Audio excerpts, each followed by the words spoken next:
When was the last time your silence said more than your voice ever could?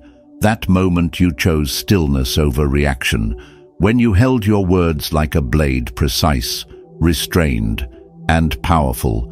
In a world that rewards noise, we forget the quiet strength of not answering, not explaining, not performing. But what if your influence didn't depend on volume, but on presence? There's a kind of silence that commands, that unsettles, that reveals who truly holds control. And today, we're stepping into it. Stay with me. This might just change how you speak to the world and how it listens back. 1. The power beneath words.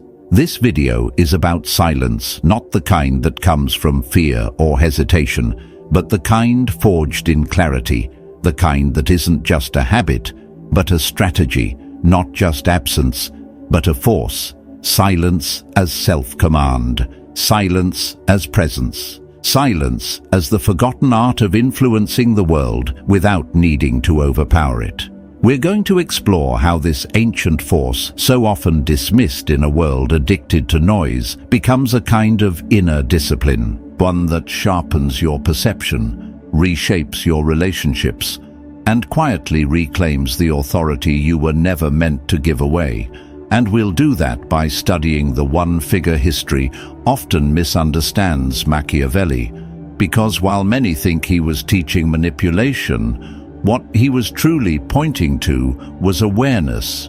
He understood silence not as concealment, but as control, and what he taught rulers in the courts of power, the Stoics had long applied within their own minds. This isn't a history lesson. It's a return to an ancient way of moving through chaos with intention, whether you tend to speak out of habit or hold your tongue out of fear. This journey will reveal that silence itself is neutral. It's what you do with it that makes it transformative. It can be your weapon, your refuge, or your prison. The difference lies in whether it's grounded in wisdom or reaction. We're not going to approach this like a lecture. Think of it instead as a conversation, one that hands you a mirror, and behind that mirror, keys you've likely never used.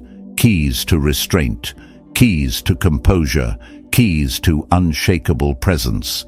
Here's what we'll uncover: how silence was revered by ancient minds as a force of nature, how Machiavelli taught it as a tool of influence, and how mastering it can change your relationships, your thinking, and your very way of moving through the world.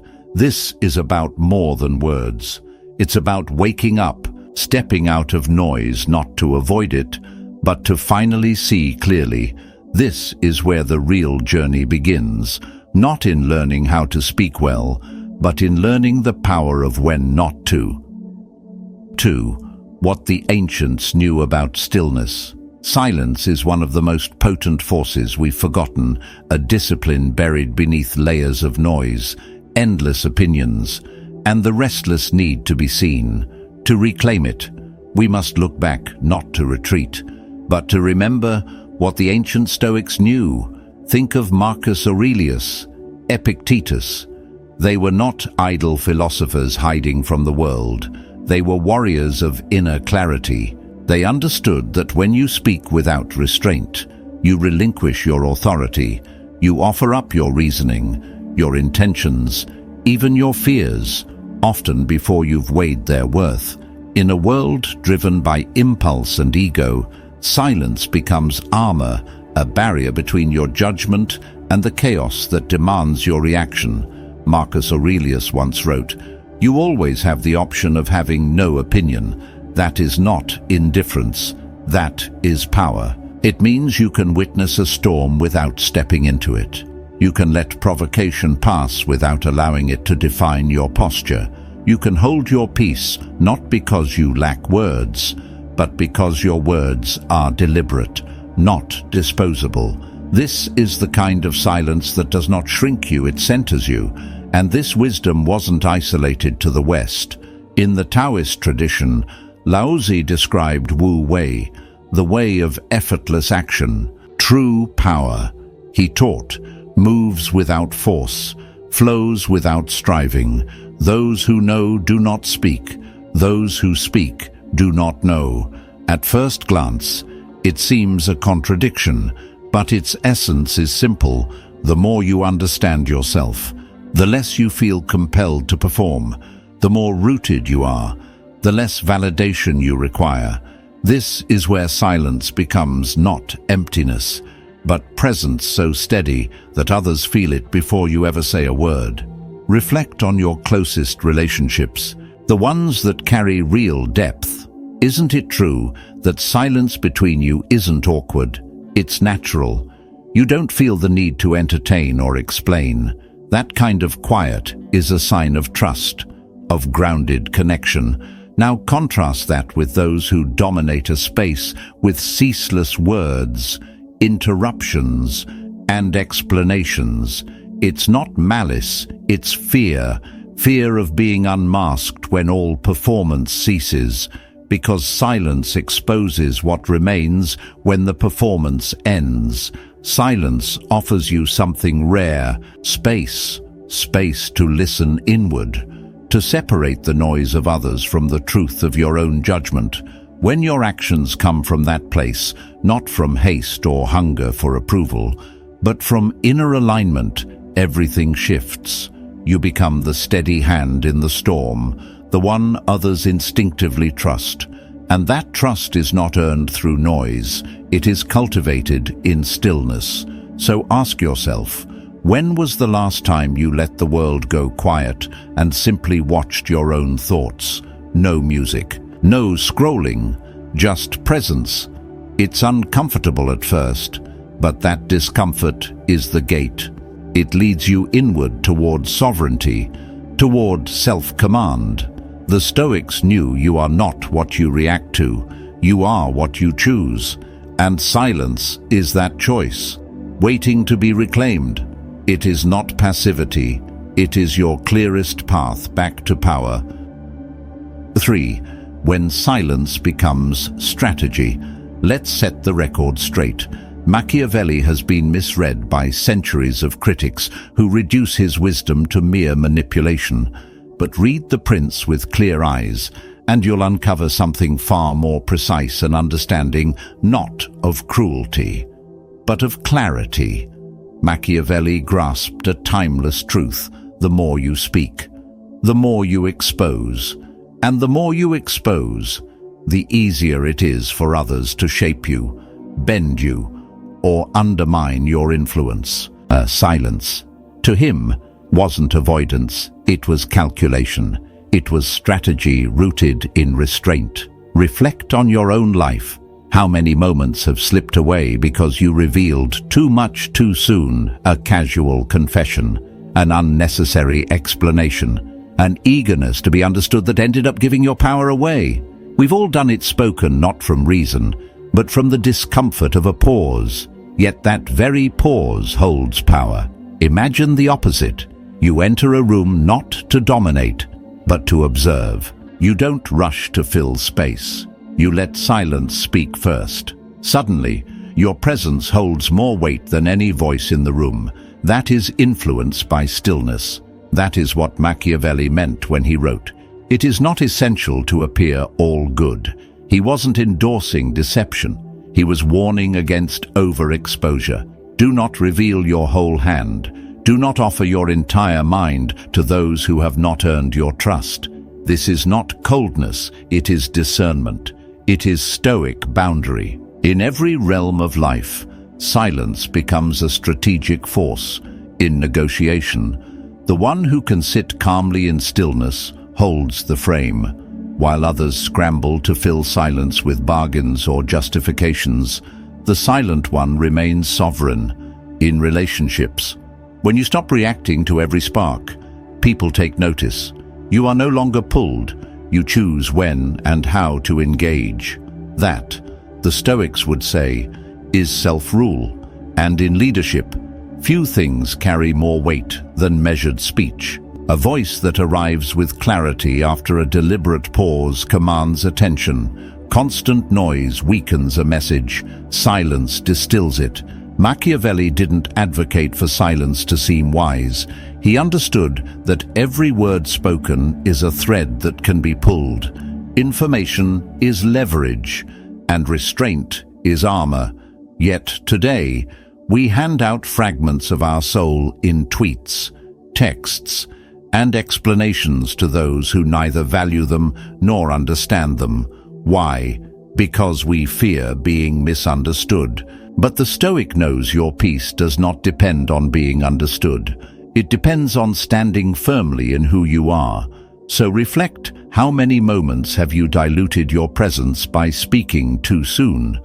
How many decisions were weakened by the need to clarify, explain, or prove?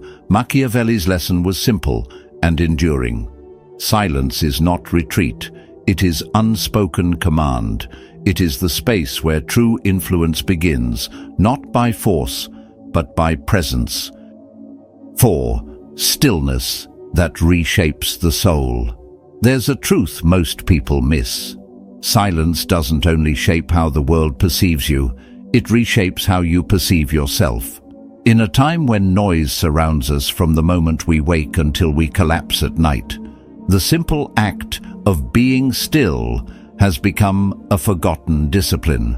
Our inner faculties, attention, reflection, judgment, are constantly fractured by pings, opinions, obligations, and invisible pressures. The Stoics called this condition perturbatio, the soul shaken by external disturbances, and the antidote, silence, not as escape, but as return. A return to self-possession, to clarity, to the place where thought ceases to react and begins to observe.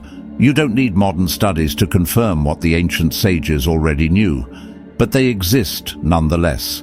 2 minutes of silence, not meditation, not focus, just pure stillness can restore the mind's default state, not the anxious chase of doing, but the deeper work of becoming. This state, the Stoics would say, is the seat of reason logos, where you can reflect, discern, and align.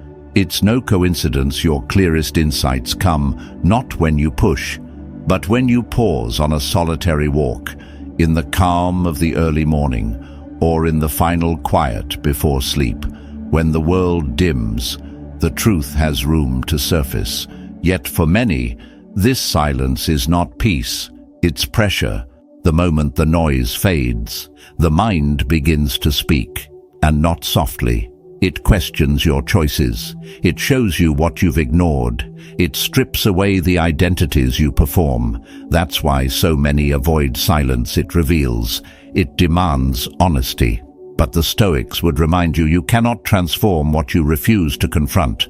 And so silence, though uncomfortable at first, becomes a crucible, a place where you meet yourself unguarded, where the roles fall away and what remains is your essence, bare and undeniable. In the realm of relationships, silence is equally profound. Imagine a moment of conflict, the kind where your pride flares and your mouth wants to strike first, but instead you say nothing. You pause, you breathe, and in that restraint, something sacred happens. The cycle breaks. Emotion does not dictate action. Truth has room to enter. This is not passivity. It is strength, guided by wisdom.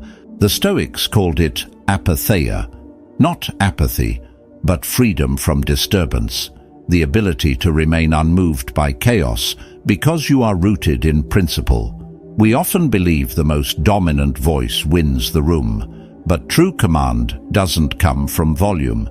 It comes from presence, the one who does not flinch, who does not rush, who waits with intention. This is the one others trust, because where others react, they remain. Where others waver, they stand. This isn't arrogance, it's euthymia, the inner steadiness that comes from knowing who you are and what you value, regardless of what swirls around you. Mastering silence is not a psychological tactic. It is the beginning of temperance, the ability to hold your ground without needing to be seen, praised, or defended. And when you live from that place, something shifts. You no longer chase validation. You no longer spill your truth to be accepted.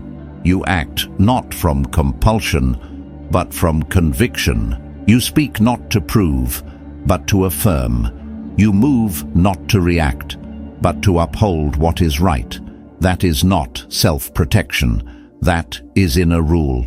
So as we move into the next layer, let go of the idea that silence is simply a strategy. It is more than that. It is a forge. It is where fire becomes light, where pain is not denied, but refined into wisdom, where fear gives way to understanding, where impulse is transformed into insight. This is what the Stoics understood. That silence is not just the absence of sound, it is the presence of truth. And when you learn to stand in that space, you no longer live at the mercy of noise. You begin, at last, to lead from within. 5. Turning pain into power through silence. Let me ask you this, not as a tactic, but as a turning point. When was the last time you sat with your pain, not to escape it, not to explain it, but to witness it in silence? No distraction, no justification, no rush to patch it up, just stillness and the truth rising from within. That is a realm few enter, not because they lack strength, but because they were never trained in the discipline of stillness. We were taught to act, to fix, to prove, but never how to remain grounded as the storm moves through. Yet that is the beginning of true transformation, not more effort, but deeper presence. Silence is not the absence of words. It is the presence of space, sacred, unguarded space, where what has long been buried can finally be seen.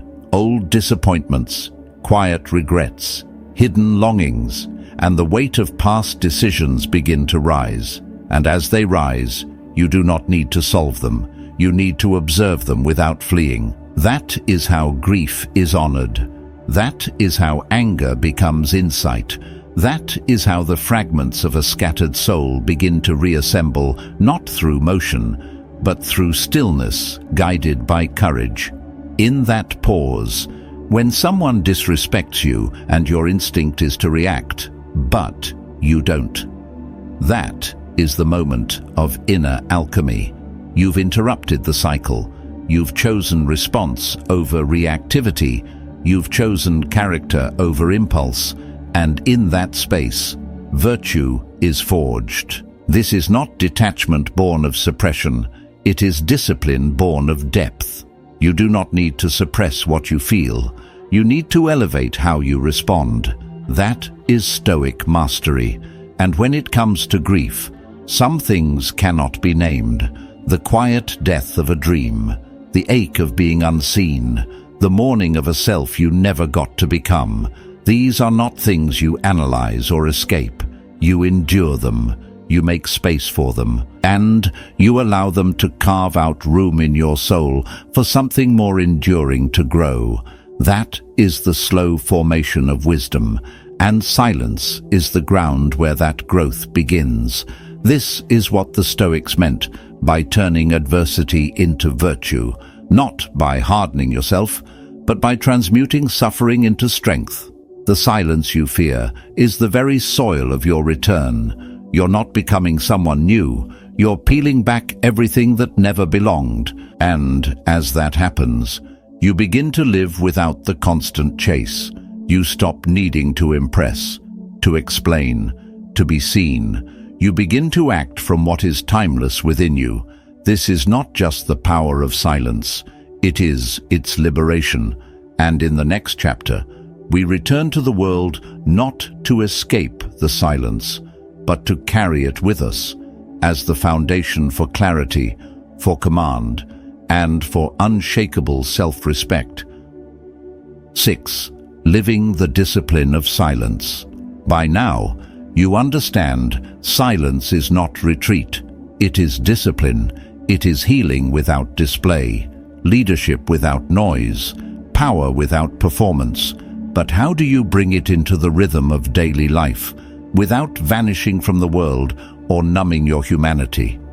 The answer is not to withdraw, but to show up differently, with presence, with intention, with the kind of inner stillness that doesn't need applause to know its worth. This is where philosophy becomes practice.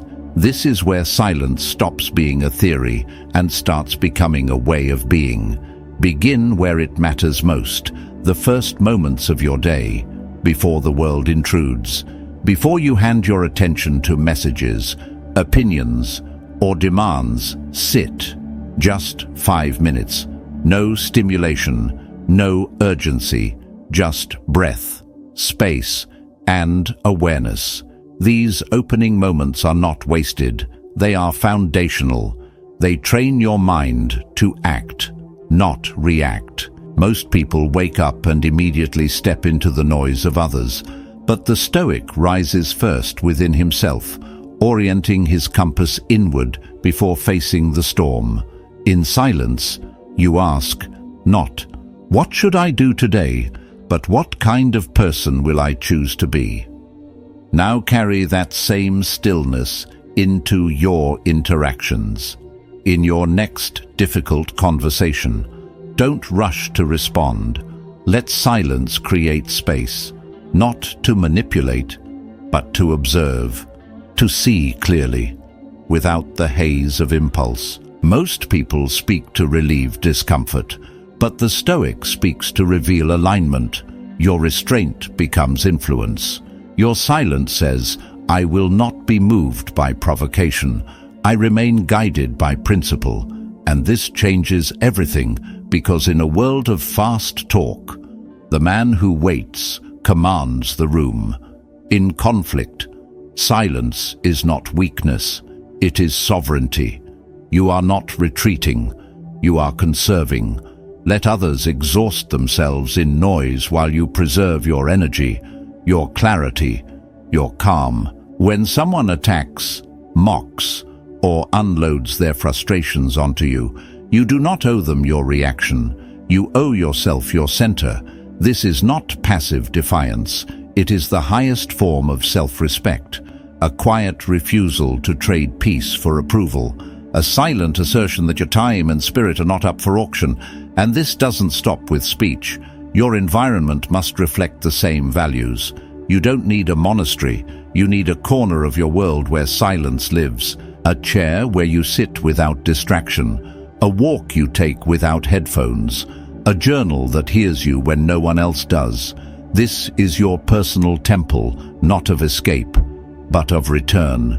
Return to judgment, to reason, to the space where your actions are born from clarity, not compulsion. Silence, when practiced daily, stops being an act. It becomes your rhythm. You no longer rush to fill space. You carry space with you.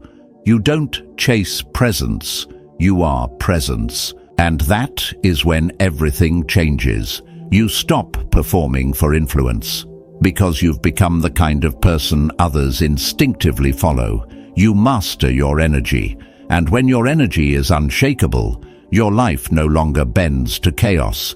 It becomes a signal, a standard, a quiet force that speaks long before you ever do. 7. When silence wounds instead of heals. We've seen how silence can ground you, fortify your presence, preserve your inner equilibrium, and connect you to what is essential. But the Stoic path demands we also confront the other side, the shadow that walks alongside every virtue when misused. Because silence, when untethered from reason and virtue, becomes distortion. It ceases to be strength and becomes a weapon. Not all silence is noble.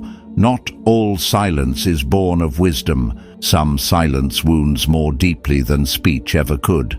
There is a kind of silence that does not protect, it punishes, the kind that withholds not out of self-command, but out of pride. the kind that doesn't offer space, but imposes exile. We've all felt its cold presence, and if we're honest, we've likely used it too. The silent treatment meant to control rather than to clarify. Stonewalling that closes the door when connection is needed most. Withholding words not from virtue, but from resentment, cloaking avoidance in the guise of composure. These are not acts of discipline, they are acts of evasion, and the Stoic knows evasion is the opposite of integrity. The question then becomes not, am I silent? But, why am I silent? Is this silence rooted in clarity or concealed pride? Is it a pause for understanding or a mask for manipulation? True silence, the kind born from strength, brings calm, not confusion. It creates space, not distance. It upholds respect, even in conflict. But when silence is used to dominate, to deny, to defer responsibility, it becomes tyranny wrapped in stillness. And while the world may not hear the difference, the people around you feel it. The absence of speech speaks volumes when laced with judgment or neglect. To guard against this, we must remain deeply honest with ourselves. When we choose silence, we must examine its source. Are we pausing to gather ourselves or withdrawing to punish? Are we choosing to remain still or hiding from what must be faced? And if that answer reveals a fracture, the solution is not more silence, but clear, grounded truth. A sentence like, "I need space to reflect, but I value this connection," carries more dignity than hours of unspoken tension. That is how silence becomes structure, not sabotage. Silence is a form of power, but as with all power, it must be tempered with virtue. Without compassion, it becomes cruelty. Without clarity, it becomes confusion. So we carry both truths forward, that silence can elevate and it can alienate. What determines its legacy is not the absence of words, but the presence of character.